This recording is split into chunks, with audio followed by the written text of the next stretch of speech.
Breaking news. Cinema సెలబ్రిటీలు బడా వ్యాపారులే target. అతని జాబితాలో టాలీవుడ్ నుంచి బాలీవుడ్ దాకా బాధితులున్నారు. అందమైన హీరోయిన్లను సైతం మాయమాటలు చెప్పి నిండా ముంచేశాడు. తృతీయ జ్యువెలరీ అధినేత కాంతి దత్ పై జూబ్లీహిల్స్ పోలీస్ స్టేషన్లో కేసు నమోదైంది. హీరోయిన్లు సమంత, కీర్తి సురేష్, పరిణీతి చోప్రా, మహిళా వ్యాపారవేత్త శ్రీజారెడ్డి, డిజైనర్ శిల్పారెడ్డి అతని బాధితుల జాబితాలో ఉన్నారు.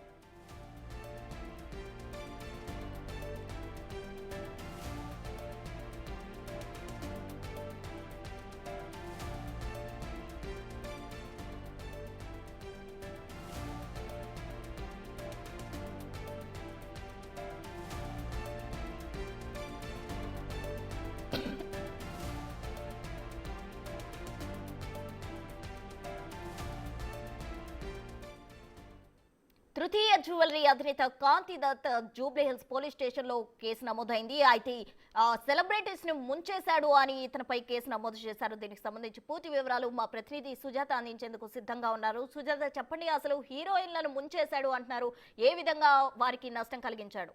పూర్తి వివరాలేంటి?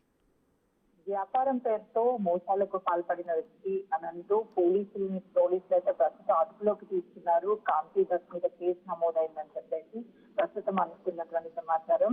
విశాఖపట్నానికి చెందినటువంటి కాంతి దత్ 2 నెలల క్రితం నగరంలో ఫస్ట్ టైం అండ్ కార్డ్ పేరుతో ప్రముఖ డిజైనర్ ఎవరైతే శిల్పారెడ్డి ఉన్నారో తనతో ఒక స్టోర్ ని ప్రారంభించారు. ఆ తర్వాత ఈ స్టోర్ పర్యావరణ రహితకు సంబంధించినటువంటి వస్తువుల తయారీ అని చెప్పేసి అటు ఉద్యోగులని జాయిన్ చేసుకోవడం, దాంతో పాటు తర్వాత మార్కెటింగ్ చేయడం ఇదంతా చేశారు ఇద్దరు కలిసి. ఆ సమయంలో డబ్బులు చెల్లించగా జీతాలు ఇవ్వకపోవడంతో ఉద్యోగులు సైతం బయటకు వెళ్ళిపోయినటువంటి పరిస్థితులు ఉన్నాయి. ఆ తర్వాత శిల్పారెడ్డి అక్కడ నుంచి బయటకు వచ్చేసింది.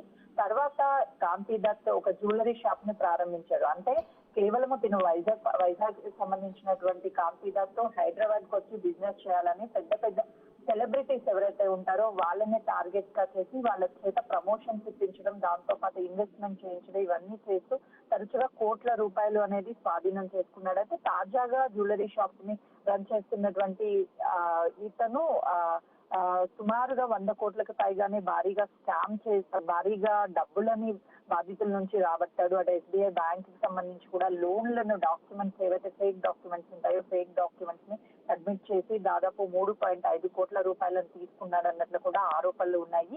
అయితే ఈ నకిలీ పత్రాలను సబ్మిట్ చేసి ఏదైతే బ్యాంక్ లో కూడా ఫేక్ డాక్యుమెంట్స్ ని సబ్మిట్ చేసి లోన్ పొందారు అని చెప్పేసి అజయ్ గౌతమ్ అనే వ్యక్తి పోలీసులను ఆశ్రయించినట్టు తెలుస్తుంది. దాంతో పాటు శ్రీజారెడ్డి ఎవరైతే ఇన్వెస్ట్మెంట్ పెట్టారో 1.5 పైగానే శ్రీజారెడ్డి ఇన్వెస్ట్మెంట్ చేసింది. అయితే ఈ ఇన్వెస్ట్మెంట్ లో భాగంగానే తనకి ఎలాంటి లాభాలు ఇవ్వకుండా మోసం చేసినట్లుగా అయితే మాత్రం తను గమనించి ఆ తర్వాత శ్రీజారెడ్డి తనంతట తానే కంపెనీలో ఉన్నటువంటి పార్ట్నర్షిప్ నుంచి బయటికి వచ్చేసిందని ఫేక్ డాక్యుమెంట్ ని క్రియేట్ చేసి ఆ స్థానంలోనే అతని తల్లి శ్రీదేవి ఎవరైతే ఉన్నారో తనని డైరెక్టర్ గా చేసినట్లు తను ప్రస్తుతం శ్రీజారెడ్డి ఆరోపిస్తూ ఇటు పోలీసులకి ఫిర్యాదు చేసింది. పోలీసులు అదుపులో ఉన్నాడా లేదా అనేది మాత్రము ఇంకా క్లారిటీ రాలేదు. ప్రస్తుతం పోలీస్ స్టేషన్ లోనే ఉన్నట్లు కీలకంగా అందుతున్నటువంటి సమాచారం. అంటే పరిణీతి చోప్రా బ్రాండ్ అంబాసిడర్ గా అంటూ అటు చాలా మంది సెలబ్రిటీస్ ని కూడా ఈ సెలబ్రిటీని తీసుకువచ్చి ప్రమోషన్స్ చేయించినట్లుగా కూడా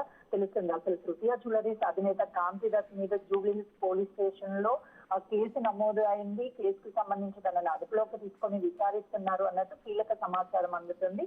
అటు పోలీసులు మాత్రము ఎలాంటి కేసు నమోదు అవ్వలేదు, ఏమీ ఇక్కడ ఫిర్యాదులు కూడా రాలేదు అని చెప్తున్నారు.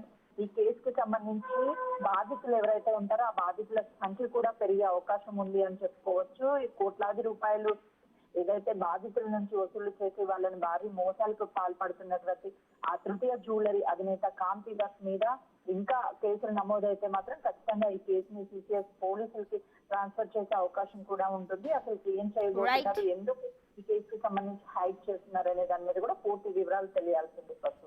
Right Sujatha, thank you.